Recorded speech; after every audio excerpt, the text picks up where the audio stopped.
ساتھ ہے۔ محمد بن قاسم سے بوڑھوں نے کہا اے محمد بن قاسم تیرے پاس اتنا وقت ہے کہ ہم گھر سے تلواریں لے کر آ جائیں تو بتا دے، اور اگر اتنا بھی وقت نہیں ہے تو محمد عربی کے غلام خالی ہاتھ چلنے کے لیے تیرے ساتھ تیار ہے۔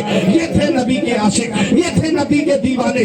آئے محمد بن قاسم، تاریخ اسلام بتاتی ہے راجہ طاہر کے قید خانے کی اینٹ سے اینٹ بجا دی اور بہن کا ہاتھ پکڑ کے جب لے جانے لگے تب کسی نے ہاتھ پکڑ کے کہا اے محمد بن قاسم اتنی بڑی طاقت سے ٹکرانے آ گیا، اتنی بڑی فوج سے ٹکرانے آ گیا، تجھے ڈر نہیں لگا؟ کہا جو اللہ سے ڈرتا ہے وہ دنیا میں کسی سے نہیں ڈرتا ہے۔ کہا یہ تیری لگتی کون ہے؟ کہا یہ میری بہن لگتی ہے۔ بولے تو رہنے والا کہاں کا، یہ رہنے والی کہاں کی؟ ہم خوب جانتے ہیں یہ تیری بہن نہیں ہے۔ تب محمد بن قاسم نے کہا اے لوگوں سنو، نسلی رشتے تم تلاش کرو، ہم تو مدینے والے مصطفیٰ کا رشتہ تلاش کرتے ہیں، ہم تو ایمان کا رشتہ تلاش کرتے ہیں۔ یہ تھے محمد بن قاسم جنہوں نے تاریخ اسلام کا وہ باب رقم کر دیا اور سندھ کے ساحل پر اسلام کا پرچم لہرا دیا۔ نعرہ تکبیر، نعرہ رسالت، علماء اہل سنت، پیغام مسعود غازی کانفرنس، نعرہ تکبیر، نعرہ رسالت۔ بات یہ کہ بعد اسلام ہندوستان میں آ گیا، ٹھیک سمجھ رہے کہاں کہاں سے اسلام آ رہا ہے ہندوستان میں؟ اب اور آگے بڑھو، 300 صدی ہجری آئی تو محمود غزنوی نے ہندوستان پہ حملہ کیا، 16 مرتبہ حملہ کیا، ناکام ہوا۔ ایک دن ذہن میں خیال آیا کہ میرے پیر و مرشد نے ایک بار مجھے اپنا جبہ دیا تھا اور کہا تھا جب بہت پریشانی کا وقت آئے تب اس جبے کے وسیلے سے دعا کرنا۔ واہ سبحان اللہ، دیکھو جب جب پریشانی آتی ہے نا تو بزرگ ہمارے کام آتے ہیں۔ بے شک ایک بزرگ کا سایہ ضرور ہونا چاہیے اپنے اوپر، جب جب جس سے ہم اپنا دکھ کہہ سکیں، جس کے سامنے ہم اپنی پریشانی رکھ سکیں۔ محمود غزنوی سوچنے لگا کہ لاؤ کیوں نہ اپنے پیر کے جبے کے وسیلے سے دعا کروں، شاید کامیابی مل جائے۔ اور یہ جبہ کس موقع پہ ملا یہ بھی میں آپ کو بتاؤں۔ محمود غزنوی کسی کا مرید نہیں ہوا تھا، اس نے اپنے علاقے میں ایک بزرگ کا نام سنا جن کا نام تھا خواجہ ابوالحسن خرقانی۔ خواجہ ابوالحسن خرقانی کے پاس یہ رات میں ملنے گیا اور جب دروازے پہ پہنچا دروازہ بند، نوکر دروازے پہ کھڑا ہے دربان، تو کہا کہ مجھے اندر جانے دو، تو دربان نے کہا اندر نہیں جانے دے سکتا۔ کہا کیوں؟ کہا حضرت کی عبادت کر رہے ہیں، حضرت عبادت کر رہے ہیں، حضرت وظیفے پڑھ رہے ہیں۔ کہا نہیں میں بادشاہوں کا کوئی بھی صحیح لیکن اندر نہیں جا سکتے۔ بادشاہ کو یہ بات بری لگی کہ میں بادشاہ ہوں اور مجھے ملنے نہیں دیا جا رہا ہے، تو ایک پرچے پہ لکھا درے درویش را دربان نہ باید، فقیر کے دروازے پہ نوکر نہیں ہونا چاہیے، جس کو ضرورت پڑے وہ اندر آئے۔ صبح کو جب ہم وظیفے سے فارغ ہوئے حجرے سے باہر نکلے تو دربان نے وہ پرچہ ہاتھ میں دے دیا۔ حضور رات کو آئے تھے اور وہ یہ پرچہ دے کر گئے، آپ نے پڑھا اور پڑھنے کے بعد نیچے لکھ دیا بے بایت تا سگے دنیا نہ آیت۔ آپ نے اس نے بادشاہ نے لکھا کہ فقیر کے دروازے پہ دربان نہیں ہونا چاہیے، آپ نے لکھا ہونا چاہیے تاکہ دنیا کا کتا اندر نہ آ جائے، تاکہ دنیا کا کتا اندر نہ آ جائے۔ یہ پرچہ بادشاہ کو دے دیا۔ بادشاہ کی اور حیرت کی انتہا نہ رہی، بادشاہ سوچ میں پڑ گیا کہ یہ کوئی معمولی شخصیت نہیں ہے۔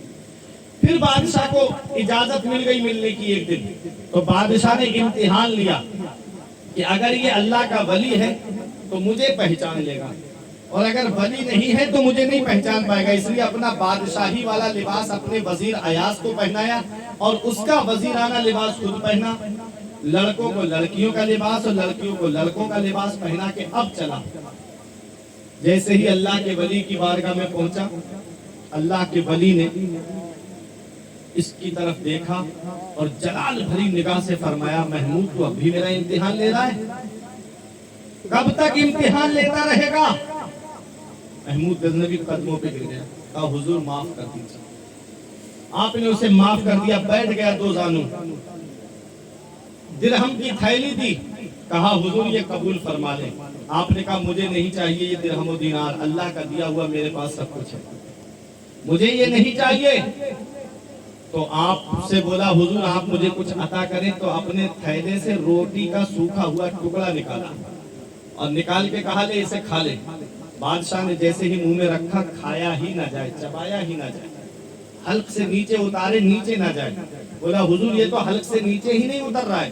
تو آپ نے اس کے درہم کی تھیلی اس کے ہاتھ میں رکھتے ہوئے فرمایا جیسے یہ روٹی کا ٹکڑا تیرے حلق سے نہیں اتر رہا ہے، ایسے ہی یہ درہم و دینار ہمارے حلق سے نہیں اتریں گے، اپنے واپس لے جا۔ واہ یہ تھے اللہ کے بندے، یہ تھے اللہ کے محبوب بندے، آپ نے واپس کر دی۔